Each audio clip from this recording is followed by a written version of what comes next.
Welcome back, guys. Today we're going to be doing the Emerald Treetops. We got Naru, level 4, 3 points into his hero ability. Rylene, level 4, 4 points into her, 3 points into her ability, and 2 points into Onslaught.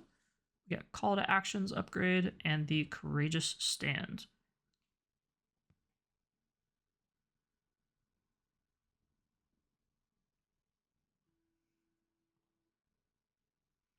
Alright, so starting off, go ahead and put Rylene and Naru towards the top right-hand side.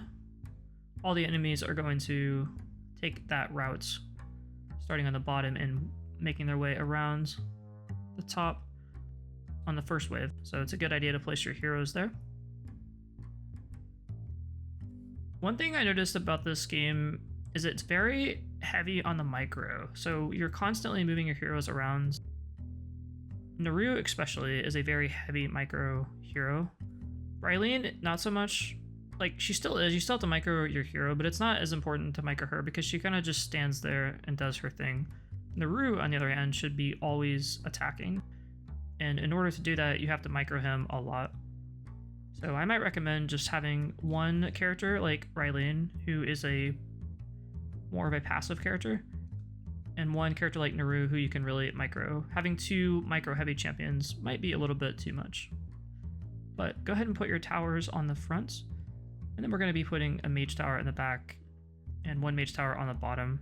Idea is just to have a nice balance of damage. We also got introduced, or I think we will be getting introduced to the ballista at the end of this level. So yeah, we don't have it quite yet. I don't think. I'm doing this in, obviously this is a recording, so I have to check. No ballista yet. We just have our standard towers, the 4 that we got at the start of the game. Make sure that you aggro those rats so they turn invisible quickly. That way they don't slip by your defenses. I'm microing Naru a little bit. Now I'm going to zip him over to the bottom lane, I think. Yeah. He's good at chasing down stragglers. Rylene is going to be on the top bottom right-hand side. top bottom right-hand. So bottom right-hand side. Try and stall those healers as best as she can. But be careful not to let her die. She's getting a bit low. Get the Vipers. These are our new enemy that can shoot your heroes, so you have to be a little bit careful. They don't have any armor, but they do have a little bit of magic resist. So archers, you can see I do have a level 4 archer tower on that bottom side. It's going to be killing off a lot of these Vipers. We do get a cool mercenary camp as well. I don't really buy too many. I think I buy 1 or 2, but I don't spend too much money on these guys. I don't think it's that important. I didn't find it to be like game breaking. I rather put my money in the towers. We have a barracks in the back on that top side. That is where all the bears are going to be coming, so we do need something to stall them out.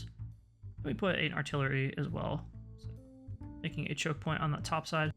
I do not do the same thing on the bottom. It's just not that important. All the heavy enemies are coming to the top. Right now, the Naru is at the top, splitting. Rylene is at the top right-hand side. I do go ahead and move Naru back and forth as needed. And these boxes will drop to release more pigs. That can throw you off when you first play this level if you don't have any archers in the back.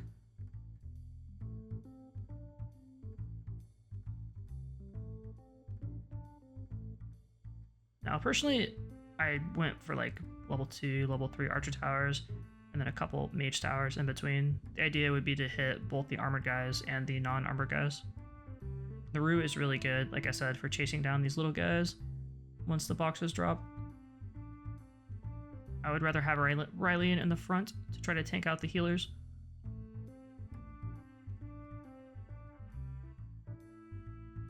As far as when to use your abilities, if you see a big clump of enemies, it's a good idea to drop your roots. We went ahead and maxed the ability out first, so it will be doing the maximum amount of damage that it can deal. And it's a very strong ability. It slows guys down and does AoE damage. You can see Naru almost died. He's very squishy. Good magic damage, but very squishy.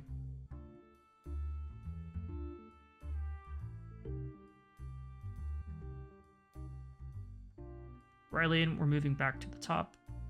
And there actually use the ability. I don't quite have a good understanding of timing on these abilities. I'm holding on to the Dark Knight a lot, and I feel like I could be using it a lot more liberally. I don't think you need to hold on to it quite as much as I did. I feel like you can be using the abilities more. There are a couple key moments where you will definitely want to use the abilities, but it's not like, oh my gosh, I lose the game if the ability is not up. Unlike the previous games where your Rain of Fire or Lightning was supposed to be timed around certain enemies. I don't see that as much here. It's more dynamic in how you can use the abilities. So we got introduced to the hyenas this round. They basically heal off once they kill your troops. So don't drop your reinforcements on them and you should be good to go. Let them get stalled out with the barracks. Or just, you know, use magic towers to kill them.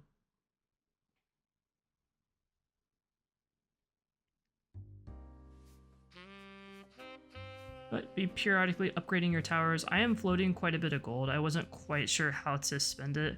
I decided to go into magic towers and archer towers. We're not really rushing any particular tower. Move Naru back and forth as needed. Rylian, I would keep mostly in the top. There are a lot of different ways you could play this level. I recommend doing something like this. It seemed to work pretty well. I didn't really have too much trouble. There, we get the rats. A sneaky play by them, dropping a crate deep into our lines with the guys that turn invisible. I did buy a couple mercenaries as a reaction. That's probably how they should be used, as a reaction. At level 4, finally, Mage Tower in the back. It's important that it's in that center area so it can hit both sides of the lane. And it's pretty powerful, but I didn't bother to mess with any of the upgrades. I just chose to build up more towers instead. If you're not sure like what upgrade I should spend money on, definitely just build more towers. And with that, one more Mage Tower, and we're going to finish off the bear. GG.